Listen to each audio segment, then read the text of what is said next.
Salamlayıram hər birinizi yeni mövzu izahatından. Bugün sizinlə biz birlikdə 2-ci Dünya Müharibəsi ərəfəsində ABŞ haqqında danışacağıq. Elə isə başlayaq. 1-ci Dünya Müharibəsi bitir. 1-ci Dünya Müharibəsi bitməklə ABŞ-ın artıq yavaşdan dünya aləmində, beynəlxalq aləmdə nüfusu artmağa başlayır. Ancaq 1-ci Dünya Müharibəsi həmçinin onun gəlirlərinin də çoxalmasına kömək edir. Çünki müharibə aparan ölkələrə silahların satılması, silah-sursatların verilməsi, bununla yanaşı borcların ötürülməsi, bunların hər biri ABŞ-ın iqtisadiyyatının möhkəmlənməsinə və böyük qazanc əldə etməsinə səbəb olur. Bir digər tərəfdən Amerikanın müharibə ocağından kilometrlərlə uzaq məsafədə yerləşməsi isə onun belə deyək, iqtisadiyyatına hər hansı bir mənfi xüsusiyyətin təsir etməsinin qarşısını alır. 1920-ci illərdə artıq avtomobil istehsalatına görə, neftə, polad istehsalına görə bu kimi sahələrdə ABŞ sürətli şəkildə inkişaf edirdi. Kapital ixracatına görə də yüksəlişə keçmişdi, lakin hələ də biz deyirik 20-ci əsrin əvvəllərində kapital ixracına görə dünyada birinci yer İngiltərədir və bu 20-ci əsrin ortalarına qədər belə də davam edəcək, ingilislər üstünlüyü buraxmayacaqlar. Davam. Beləliklə, gələk Woodrow Wilsonun hakimiyyətinin sonuna. Woodrow Wilson 1-ci Dünya Müharibəsi zamanı ABŞ-ı idarə etmiş, lakin Woodrow Wilsonun hakimiyyətindən belə deyək ki, narazıçılıqlar çoxalmışdı. Səbəb olaraq isə Woodrow Wilsonun belə deyək ki, ABŞ-ın üstünlüyünü təmin edə bilməməsi olmuşdu bu 1-ci Dünya Müharibəsindən sonra.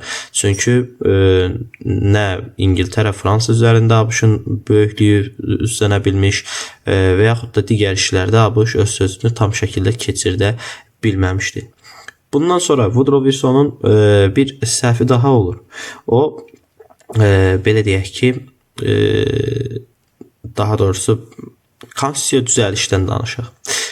Woodrow Wilson dövründə hökumət orqanları, bu konqres olsun, konstitusiya məhkəməsi olsun, Woodrow Wilsona təzyiqlər edir. Və Woodrow Wilson deyir ki, bəlkə biraz vəziyyəti düzəldə bilərəm. Bunun üçün bir konstitusiyaya dəyişiklik eləyək. Bu konstitusiya 19-cu düzəliş eləmək istəyir. Bu 19-cu düzəlişin əsasında isə qadınlara da kişilərlə bərabər hüquqların verilməsi nəzərdə tutulurdu. Lakin bu dövrdə ABŞ-ın əhalisinin əksəriyyəti protestant məzhəbinə sahib olduğuna görə onlar buna etiraz edirlər və bunun doğru bir qərar olmadığını irəli sürürlər. Digər bir tərəfdən spirtli içkilərin nə istehsalının, nə də ki istehlakının, yəni istifadə olunmasının da qadağan olunması ilə birlikdə qara bazar artıq fəaliyyətə keçir. Belə ki, artıq hər kəs gizlin şəkildə spirtli içkilər satmağa başlayır və bu da Amerikada qara bazarın sürətlə inkişaf eləməsinə səbəb olur. Bu kimi vəziyyətlər isə artıq nəyə gətirib çıxarır? Təbii ki, Woodrow Wilson hakimiyyətinə qarşı daha çox belə deyək, etirazların artmasına və nəhayət 1920-ci ildə o vəzifədən uzaqlaşdırılır.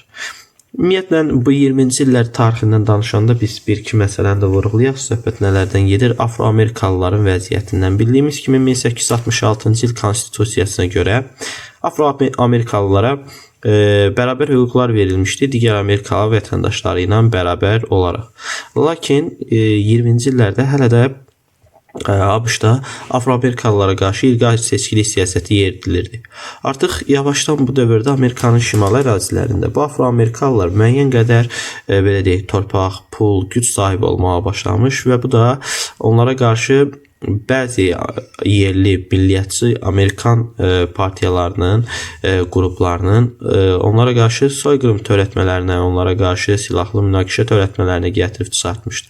Lakin Afro-Amerikalılar sona qədər mübarizələrini davam elətdirmiş və bu dövrdə məqsəd olaraq ən əsas məsələ ilqari seçkiliyə son qoymağa çalışırdılar.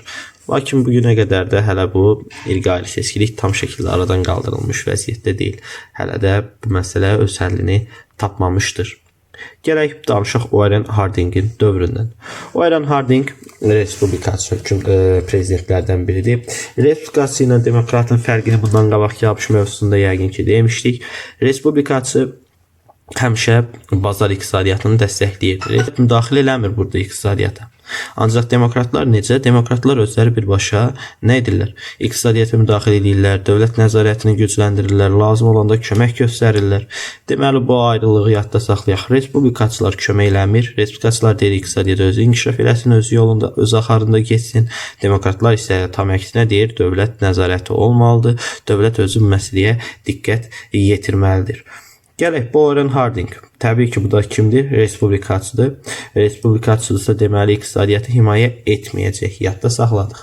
Davam. Warren Hardingin daxili siyasətdə əsas məqsədi büdcə vəsaitlərini diqqətli şəkildə qənaətlə istifadə etmək olur və o Woodrow Wilsonun dövründən qalan iqtisadiyyatı tənzimləmə siyasətindən imtina edir. Xarici siyasətdə ilk dəfə o, Birinci Dünya müharibəsi dövründə rəqibləri ilə münasibətləri nizamlamağa nail olur. İlk dəfə, belə deyək ki, ABŞ artıq məğlub olan ölkələrlə münasibətləri nizamlayır və bunlardan biri də Almaniya olur. ABŞ bu dövrdə, Warren Hardingin dövründə Almaniya ilə sülh müqaviləsi imzalayır. Bununla yanaşı, o 1921-22-ci illərdə danışdığımız o Washington konfransı ki var idi. Həmən o Washington konfransının da təşkilatçısı olur və ən əsas məqsəd burada bildiyimiz kimi uzaq şərqdəki bütün bu, belə deyək ki, münaqişələri yerbəyerinə qoyub qarşısını almaqdan ibarət idi. Deməli, xarici siyasətdə ABŞ-da sülh müqaviləsi imzalayıb, məğlub olan ölkələrlə sülh müqaviləsi imzalayıb, Washington konfransını təşkil edib Warren Harding, iqtisadiyyatı tənzimləməkdən imtina edibdi. Bununla yanaşı büdcə kəsirlərini aradan qaldırmaqdan ötəri nəzarəti gücləndirib dövlət xəzinəsinə. Bu daxili xarici siyasəti oldu. Bir digər tərəfdən onun dövründə ilklər var ABŞ tarixində. Nədir bu ilklər? İlk dəfə korrupsiyaya görə insanlar həbs olunub. İlk dəfə vəzifədə olan hökumət adamları kimlərsə qətlə yetiribdi. Və bu hadisələr Warren Hardingin hakimiyyətinə qarşı etirazların çıxmasına səbəb olur. Belə olanda o 1923-də ölkənin qərb ştatlarını belə bir səfər etmək planlaşdırır ki, xalqla bir kimi özünü göstərsin, xalqın arasında olsun ki, bu etirazların qarşısı kəsilsin. Lakin 1923-cü ilə qərbə səfərə gedən zaman yolda dünyasını dəyişir. Və beləliklə prezidentlik vəzifəsi vitse-prezident vəzifəsini icra edəcək olan Calvin Coolidge keçir. Gələk, Calvin Coolidge 23-25-ci illərdə dövləti, belə deyək ki,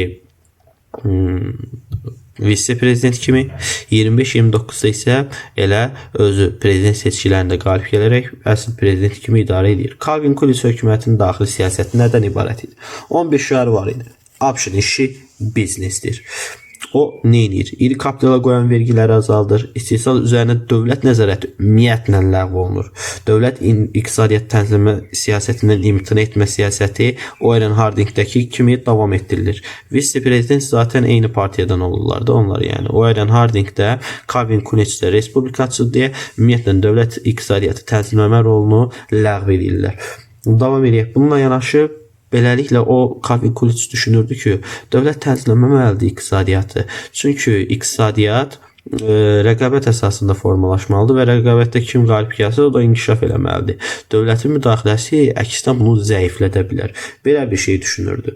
Və beləliklə ABŞ-ın bu dövrdə iqtisadiyyatında çiçəklənmə dövrü başlayır və çiçəklənmə dövrünün əsas səbəblərindən biri isə iqtisadiyyatda konveyer iş üsulunun tətbiq edilməsi olur. Konveyer iş üsulu nədir? Manufakturada vurğulayırdığı əl əməyin əsasından və əmək bölgüsü olan. Orada necə olurdu? Bir işi birinci bir adam görürdü, sonra davamlı digər adam gətirirdi, davamlı o bir adam belə-belə ötürə-ötürə gedirdilər. Düzdür, müəyyən ardıcıllıq olurdu. Eyni şey konveyer iş üsulundadır. Konveyer iş üsulunda sadəcə fərqli olaraq əl əməyidir. Artıq 20-ci əsrdən danışırıq da təbii olaraq. Burada xüsusi avadanlıqlar quraşdırılır və bu xüsusi avadanlıqlar ardıcıl şəkildə quraşdırılır. Bir proses ardıcıl şəkildə hər hansısa bir şeyin istehsalı ardıcıl proseslərlə həyata keçirilir və nəticə etibarilə daha qısa müddətdə başa çatır. Yəni, məsəl üçün də bugünkü fabrik zavodlardan birini ağlınıza gətirin. Düşünün, aparatlar quraşdırılır. Biri şüşələri düzəldir. Şüşələri düzəldəndən sonra biri içərisinə kolanı doldurur. Üçüncü aparat kolanın qapağını bağlayır. Dördüncü aparatda o kolanın məşhur çekini üzərinə yapışdırır və ondan da biri də qutuya onları yığır. 4 dənə aparat fikirləşin, ardıcıl şəkildə qurulub. Düzdürmü? Və ardıcıl şəkildə prosesi yeni yetirilərmi? Sürətli olurmu bu? Bu necə üsul adlanır? Konveyer iş üsulu. Tamam.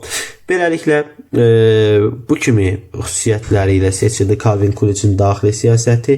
O beləliklə iqtisadiyyatı dövlət tənzimləməsindən imtina eləməklə birlikdə belə deyək ki, bazar iqtisadiyyatını inkişaf elətdirməyə nail oldu.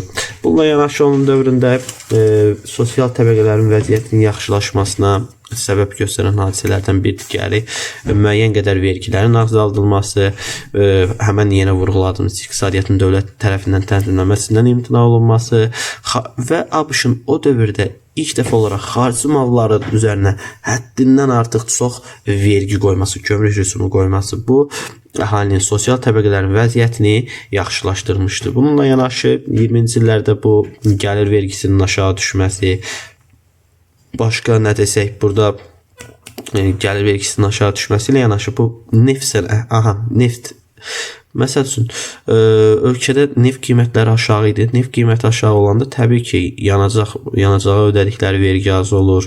İsinmədən ötəri və yaxud sürdükləri maşına görə, benzinə görə ödədikləri vergi az olur və bu da əhaliyə xeyr edirmi? Təbii ki, bəli. Lakin Calvin Coolidge'in hakimiyyətinin sonlarına yaxın biraz qəribə bir vəziyyət yaranır. Çünki bu azad bazar iqtisadiyyatı odur ki, bacaran udur, çox gəlir əldə edir. Bacara bilməyən nəyi var müflisləşir. Və eyni ilə bu hadisə yaşanır ABŞ-da. Varlılarla kasıblar arasında çox böyük bir uçurum yaranır. Varlılar həddindən artıq pula sahibdirlər. Kasıblar isə həddindən artıq kasıb yaşamağa artıq evləri filan da qalmıyor. Və bu Calvin Coolidge hakimiyyətinə qarşı olan münasibətləri biraz belə deyək, ziddiyyətləri artırır. Calvin Coolidge'in bayaqdan daxili siyasətindən danışırıq, biraz xarici siyasətindən danışaq. Xarici siyasətdə isə Latin Amerika ölkələrinə yenə bu dövrdə yardımlar olunur. Xəritədə gördüyünüz bu yaşıl hissələr Latin Amerikası ölkələridir. Onlara maddi yardım edərək orada öz nüfuzunu genişləndirməyə davam elədi Calvin Coolidge. Bununla yanaşı Filippin Havay adalarında, Filippin adaları hardasa buralarda bir yerdədir. Filippin və Havay adalarında ABŞ-ın özünün hərbi müəssisələri tikildi. ABŞ artıq beləliklə okeanlarda öz hakimiyyətini möhkəmləndirməyə başladı. Onun beynəlxalq nüfuzu həddindən artıq genişləndi. Və bununla yanaşı biz beynəlxalq münasibətlər mövzusunda danışanda da vurğulayacağıq. ABŞ artıq Warren Hardingin dövründən Almaniya ilə sülh bağlanmış. Calvin Coolidge'in dövründən isə artıq ondan təzminat alınmasının qarşı çıxırdı. Almaniya təzminat məsələsi yıxmaq istəyirdi, İngiltərə, Fransa kimi böyük dövlətlər. Lakin ABŞ Almaniyanın lehinə səs verərək təzminat məsələsinin ləğv olunmasının tərəfdarı idi. Calvin Coolidge də xüsusilə bu məsələdə Almaniyanı dəstəkləyirdi. Rifah dövrünün sonu. Rifah nədir? Rifah əhalinin yaxşı yaşadığı bir dövr deməkdir. 1920-ci illərin sonuna qədər rifah dövrdür. Lakin 1929-da bu vəziyyət məhv olacaq. Söhbət nədən gedəcək? 1929-da dünya böyük böhranından söhbət gedəcək. Böyük böhran başlayacaq dünya tarixində. Bunun başlamasının əsas səbəbləri nə idi? Əvvələ gələk.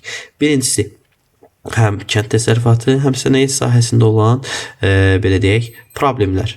Belə ki, artıq sənaye sahəsində istehsal olunan belə deyək, avadanlıqların, digər texnologiyaların, digər şeylərin, bütün yəni istehlaki məhsulların hamısının qiyməti həddindən artıq bahalanmış.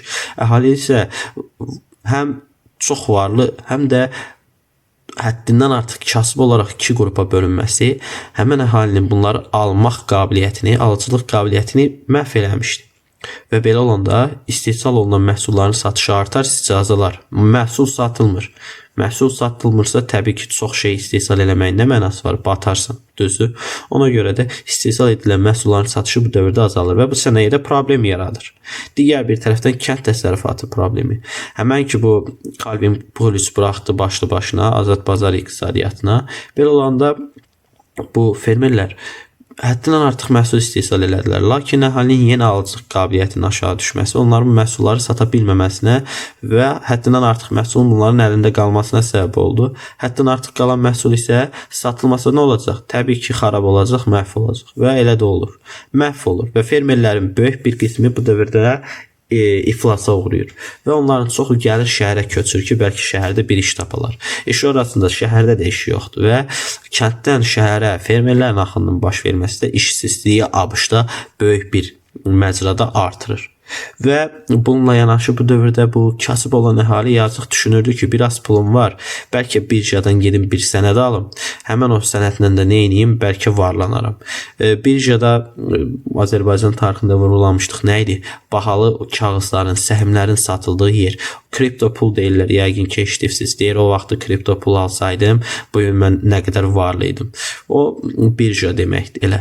Birjada da belə dəyərli kağızlar, səhmlər satılır. Hər hansısa fabrikin, zavodun müəyyən hissəsini sən elə bir satın alıb oradan paya sahib olsun. Əgər ki, o fabrik, zavod birdən-birə yüksəlişə keçsə, sən oradan böyük gəlir əldə edə bilərsən. Lakin bizim bu kasıblar başa düşmür ki, iqtisadi böhran dövrüdür və böyük sənaye fabrik zavodları, xüsusilə böyük banklar filan bu dövrdə iflasa uğrayırlar və onların aldığı bütün səhmlər də beləliklə batır.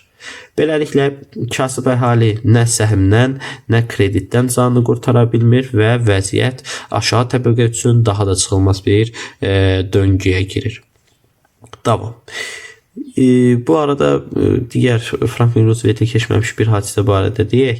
1925-ci ildə ABŞ tarixində meymun məhkəmələri var. Söhbət nədən gedir? O dövrdə Darwinin bu təkamül nəzəriyyəsinə qarşı bir sıra ABŞ-ın ştatlarında buna qarşı çıxanlar var idi.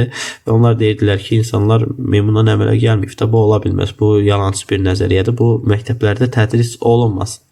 Lakin bir müəllim var, John Scopes, həmən bu bir ştatda dərs deyirmiş. Həmən ştatda elə bil ki, bu qanunun keçərli olduğu bir yer imiş. Yəni təkamül nəzəriyyəsindən danışmaq olmazmış məktəbdə. Lakin müəllim belə danışıb, təkamül nəzəriyyəsini əsaslandırıb və belə olanda belə deyək, ona qarşı çıxanlar onu məhkəməyə veribdilər.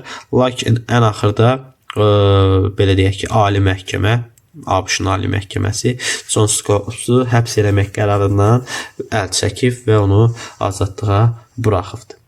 Bu günə qədər də həmən bu bildiyimiz kimi davam edir bu proses. Darwinçilərlə dinçilər arasında hələ də ümumi razılaşdırılmış bir qərara gəlməyiblər. İnsanın yaranması necə baş verib. Gəldik ən əsas məsələ Herbert Hoover'dən danışaq. 1929-33 Herbert Hoover bu nə edəcək? Bunun dövrü artıq böyük iqtisadi böhranın başladığı dövr olacaq. O çalışacaq ki, inzibati orqanları yeniləsin. O çalışacaq iqtisadiyyatı inkişaf eləsin. Yoxsulluğu aradan qaldırmaqdan ötəri bir plan hazırlayacaq, lakin bunu həyata keçirə bilməyəcək. Səbəb 1929-da başlayan böyük böhran. Böyük böhran illəri 1929-33-cü illərə əhatə edir. İlk dəfə ABŞ-da başlayıb. ABŞ iqtisadiyyatı sürətli bir şəkildə çöküb, birjalar çöküb, bir sıra banklar filan, sənaye müəssisələri iflasa uğrayır. Və üstə gəl, ABŞ-da olan böyük iqtisadi böhran Avropa ölkələrinə təsir edir. Deyərik niyə? Niyəsini deyək. Çünki ABŞ o dövrdə 1-ci Dünya müharibəsində iştirak edən ölkələrə çoxlu səviyyədə borclar paylayırdı. ABŞ pulları axırdı ora. Və ABŞ-ın pulunun birdən-birə dəyər itirməsi, iqtisadiyyatın çökməsi ilə birlikdə birbaşa bu Avropa ölkələrinə də təsir elədi və Avropada da bu geniş şəkildə hiss olunmağa başladı. Avropa ölkələrində də böyük iqtisadi böhran başladı. Beləliklə dünya böyük böhranı başlayır, 29-33-cü illəri əhatə edir və Herbert Hoover bunun qarşısını almağa müvəffəq ola bilmir. Gələk 1933-1945 Franklin Roosevelt. Baxaq, Franklin Roosevelt demokratdır. Deməli bu nə edəcək? İqtisadiyyatı himayə edir, yoxsa azad bazar iqtisadiyyatı? Dediyimiz kimi respublikaçılar nə edirdi? Ləğv edirdilər, azad bazar iqtisadiyyatına keçirdilər, deyirdilər dövlət tənzimləməsi olmasın. Demokratlar isə əksinə dövlət tənzimləməsinə gedir, iqtisadiyyatı dövlət tərəfindən tənzimlədirdilər. Franklin Roosevelt indi qarşısını almaqdan ötəri görək nə işlər görür. Birinci, başladıq daxili siyasətdən. Daxili siyasətin əsas məqsədi təbii ki, böyük böhranın qarşısını almaqdan ibarətdir. Bunun üçün də ən vacib iki məsələ var. 1. İşsizlik problemi həll olunmalı. 2. Sənaye müəssisələrinin işini bərpa eləməlidir. İndi bunun üçün nə edir Franklin Roosevelt? Ətrafında bir sıra iqtisadiyyatçılar, bir sıra belə deyək, kapitalizmin tarixçilərini yığır ətrafına və onlardan fikir mübadiləsi eləyərək onlarla qərar hazırlamağa başlayır və yeni bir siyasət elan edir. ABŞ-ın işi biznesdir. Calvin Coolidge aid idi. Görək Franklin Roosevelt nə deyir? Yeni xətt. Yeni xətt siyasətinin əsas mahiyyəti nədən ibarətdir? Sosial-iqtisadi islahatlardır. Yəni əhali və ölkənin iqtisadiyyatını düzəltmək. Bunun üçün də nə etməliyik? Dövlət iqtisadiyyata fəal şəkildə müdaxilə etməlidir. Yeni xətt siyasəti demokrat prezidentə aiddir və buna görə də iqtisadiyyata fəal şəkildə müdaxilə olunmalıdır. Yeni xətt siyasətinin əsas məqsədi böyük böhrandan çıxmaq. Bunun üçün də kənd təsərrüfatı və sənayeni bərpa etmək və işçiliyi aradan qaldırmaq lazımdır. Birinci olaraq maliyyə məsələsi həll olunur. Maliyyə məsələlərinə əsasən bu bankların vəziyyəti düzəldilməlidir. Bunun üçün də bank sistemində islahat həyata keçirilir. Bank sistemində islahatlar həyata keçiriləndən sonra bank sistemi nizama salınır və ardından işsizliyin də qarşısını almaqdan ötəri ictimai iş yerləri açılır. Məsəl üçün parkları təmizləyənə əlavə pul verəcək, məsəl üçün yolları təmizləyənə əlavə pullar verəcək. Bu kimi funksiyalar, ictimai işlər bunlara deyilir. Və bunun qarşısında nə olacaq? İşçilər gəlib süpürgəçi işləyib, filan peşələrə yiyələnib işləyib, nə edəcəklər? Dövlətdən pul alacaqlar və bunlar işsizliyin qabağına keçiləcək. Sonra kənd təsərrüfatı sənayeye aid tədbirlər. Dövlət birbaşa müdaxilə edir və iqtisadiyyatı tənzimləyir və salam. Kənd təsərrüfatı sənaye də budur. Birbaşa müdaxilə. Yeni xətt siyasətinin əsasında sosial sahədə olan qanunlar 1. Azyaşlı uşaqlar artıq işləyə bilməzlər və 2. Ən əsas məsələ Amerika Birləşmiş Ştatları tarixində 20-ci əsrdə ən böyük qərarlardan biri budur. Sosial təminat haqqında qanunu var Franklin Roosevelt'in. Həmin o sosial təminat haqqında qanunda baxın nə deyir. İlk dəfə olaraq ABŞ tarixində sosial müavinət, pensiya verilməsinə başlanılır. Sosial müavinətin pensiyanın verilməsinə başlanması ilə birlikdə artıq belə deyək də bayaq işləyə bilməyən adam var idi. Məsələn 65 yaşında adam. İndi nə edir? Bilir ki, müəyyən yaşa qədər işlədikdən sonra ona dövlət tərəfindən müavinət veriləcək və acından ölməyəcək. Beləliklə yoxsulluğun qarşısına keçmiş olurmu? Bəli. Bununla yanaşı həmən qanuna görə işçilər üçün sığorta sistemi yaradılır və onun əhatəsi də genişləndirilir. Beləliklə Franklin Roosevelt irəli sürdüyü yeni xətt siyasəti ilə birlikdə ölkə iqtisadiyyatına geniş şəkildə müdaxilə edərək ölkənin iqtisadiyyatını tənzimləyir və onu böyük böhrandan çıxartmağı bacarır və əhalinin inqilab qaldırmasını, sosial bir inqilabın baş verməsinin qarşısını alır. Lakin desək ki, Franklin Roosevelt işsizliyi tam şəkildə qarşısını aldı? Burada dayanırıq, xeyr. İşsizlik tam şəkildə qarşısı alına bilmir. Düz, 2-ci Dünya müharibəsinə qədər işsizliyin qarşısını ala bilmirlər. Lakin 2-ci Dünya müharibəsində işsizliyin qarşısı tam şəkildə alınır. Səbəb, bütün kişilər getdi müharibəyə. Digər tərəfdən geridə qalanlar isə o hərbi tipli sənaye müəssisələrində silah istehsalatı ilə bağlı işçi ehtiyacı var idi, fəhlələrə ehtiyacı var idi. Gedib hamısı orada işlədi və beləliklə işsizliyin qarşısı alındı. Lakin gəldik yenə. Franklin Roosevelt'ə qarşı da yenə çıxanlar olacaq. Təbii ki, öz sırasında bu konqreslə ali məhkəmə olacaq. Birinci ali məhkəmə buna qarşı çıxır. Biz demişdik, ABŞ-ın 3 hakimiyyət orqanı var idi. Konqres, icra edici prezident, bir də qanunlara nəzarət edən ali məhkəməmiz konstitusiyaya uyğun olub olmadığını yoxlayırdı, düzdürmü? Ali məhkəmə bu dövrdə Franklin Roosevelt'in bu yeni xətt siyasətini incələyir və deyir, bir dəqiqə, bu bizim konstitusiyamıza ziddir axı. Dövlət niyə iqtisadiyyata bu qədər müdaxilə edir? Dövlət iqtisadiyyata bu qədər müdaxilə eləməkdə ABŞ prezidentinin məqsədi nədən ibarət? Bəlkə ABŞ prezidenti özünü kral kimi elan eləmək istəyir, dövlətin iqtisadiyyatına müdaxilə edərək hamını özünə borclu bilsin və daha sonra özünü kral elan eləsin. Belə bir şey düşünür ali məhkəmə və nə edir? Franklin Roosevelt'i belə deyək ki, qəbul eləmək istəmirlər. Franklin Roosevelt'i vəzifədən uzaqlaşdırmaq istəyirlər və ona deyirlər ki, sənin gördüyün heç bir iş ABŞ-ın konstitusiyasına uyğun gəlmir. Belə olanda Franklin Roosevelt çıxış yolunu nədə görür? Beynində fikirləşir, düşünür, gedir konqresə müraciət edir, qanunverici orqana. Deyir ki, bir dənə mənim qanun layihəm var. Həmən bu qanun layihəsinə görə mən ali məhkəməyə yeni hakimlərin təyinatına icazə verən bir layihə irəli sürmək istəyirəm. Yəni bu layihəyə görə Franklin Roosevelt deyir ki, mənə icazə verəsiniz ki, ali məhkəməyə mən yeni hakimlər təyin edeyim. Və siz qarışmayasınız da bu işə, sizin təsdiqinizə ehtiyac yoxdur. Mən yeni hakimləri təyin edəcəm, qoy onlar da mənim tərəfimi tutsunlar da. Bunu düşünür Franklin Roosevelt ki, ali məhkəmədə öz tərəfdarları olan hakimləri yerləşdirsin həmən bu qanun layihəsi qəbul olunması ilə və vəziyyəti öz xeyrinə dəyişsin. Lakin ABŞ konqresi də baxır Franklin Roosevelt'in gördüyü işlərə, yeni xətt siyasətinə deyir. O da ali məhkəmə kimi ki, bu sənin gördüyün işlər ümumiyyətlə konstitusiyaya ziddir və buna görə də biz belə bir şey qəbul edə bilmərik. Hətta Franklin Roosevelt'in bu layihəsini öz partiyasından olan demokratlar belə qəbul eləmək istəmirlər. Deyirlər ki, sən nə etmək istəyirsən, özünü deyən belə deyək, diktatora filan çevirmək istəyirsən. Və buna görə də bir neçə il sonra hadisi gələk repressiyanın ən qalın illər 1937-ci ilə gələk.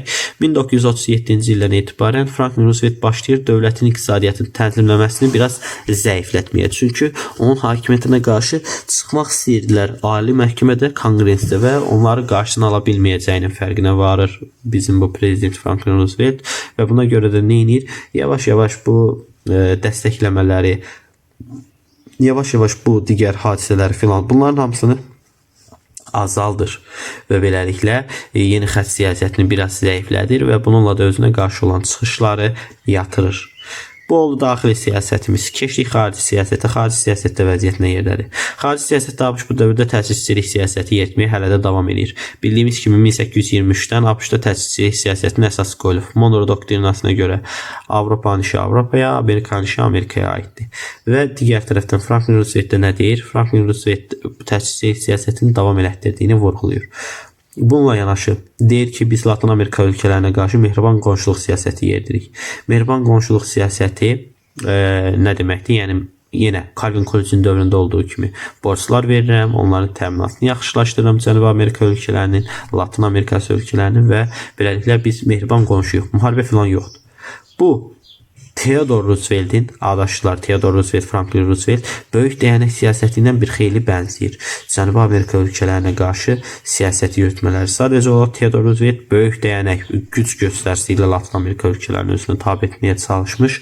Lakin Franklin Roosevelt mehriban qonşuluq, yəni sakitçiliklə də pulla, borcla filan ölkələri özündən asılı salmaq istəyir. Davam. ABŞ bu siyasəti həyata keçirməkdə əsas məqsədi isə öz mövqeyini möhkəmləndirməklə Almaniya, İtaliya və Yaponiyanın təsirinin qarşısını almaqdan ibarətdir. Yəni təchizçilik siyasətinin məqsədi nədir? Həmin bu üç ölkənin belə deyək ki, sürətli bir şəkildə şiniklənməsinin qarşısını almaq, digər torpaqları ələ keçirmək, güclənməklərinin qarşısını almaq istəyir. Bu mehriban qonşuluq siyasəti əsas mahiyyəti bundan ibarətdir. 1933-cü ildə ABŞ ilk dəfə olaraq dünya tarixində SSR ona qədər tanınmamışdı. 1933-cü ildə SSR-ni tanıyır və SSR ilə ilk dəfə diplomatik əlaqələr yaradır.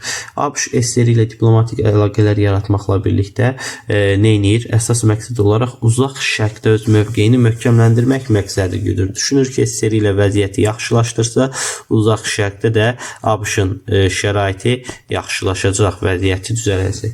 Bununla yanaşı artıq 2-ci Dünya müharibəsi ərəfəsində ABŞ bir tərəfliyin əsasını qoyan qanun qəbul edir. 1935-ci il bir tərəflik haqqında qanuna görə ABŞ deyir, mən nə təcavüzkara, yəni hücum edənə, nə də təcavüzə məruz qalana, yəni əziyyət çəkənə kömək eləməyəcəm. ABŞ bu işdə konkret olaraq bir tərəfdir və elə bu da həmən bir tərəflik haqqında qanunun ən mənfi cəhətidir. Nə təcavüzkarı qoyaq qırağa, təcavüzə məruz qalan zəif ölkələrə belə kömək eləməyəcəyini irəli sürür ABŞ burada və bu çox mənfi bir qərar idi o dövr üçün. Bir digər tərəfdən isə ABŞ ilk dəfə belə deyək, bir tərəflikdən imtina etməyə başlayır. Neçənci ildə? 1939-cu ilin, daha doğrusu 1939 nə idi? 1941-ci ilin Lend-Lease haqqında qanunu ilə. Lend-Lease haqqında qanun nədir? Həmin 1941-ci ildə verilmiş Lend-Lease qanunu əsasən ABŞ deyir ki, Lend ingiliscədə nə deməkdir? Borc vermək. Lease də kirayə deməkdir. Lend-Lease, yəni mən borc verəcəm və yaxud sizə bütün ölkələrə borc verirəm və həmin o borc sayəsində nə edəcəm? Özümə qarşı belə qalxan yaradacağam. Daha doğrusu bunu biraz da düzəldək. Bütün ölkələrə yox. Lend-Lease haqqında qanuna görə ABŞ düşünür ki, 2-ci Dünya müharibəsində Almaniya müharibə aparır digər ölkələrlə. Almaniyanın rəqiblərinə, Böyük Britaniya, SSR-yə Lend-Lease qanunu ilə mən borc verim. Qoy onlara borc verim ki, onlar zəifləməsin.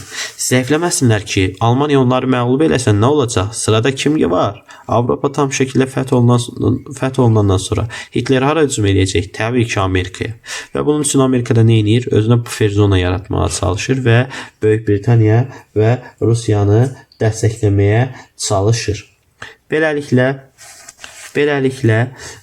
biz nədən danışdıq? Lend-Lease haqqında qanundan. Bu Lend-Lease haqqında qanunla birlikdə 1941-də ilk dəfə nə baş verdi? İlk dəfə Amerika birtərəfliyindən imtina etməyə nail oldu.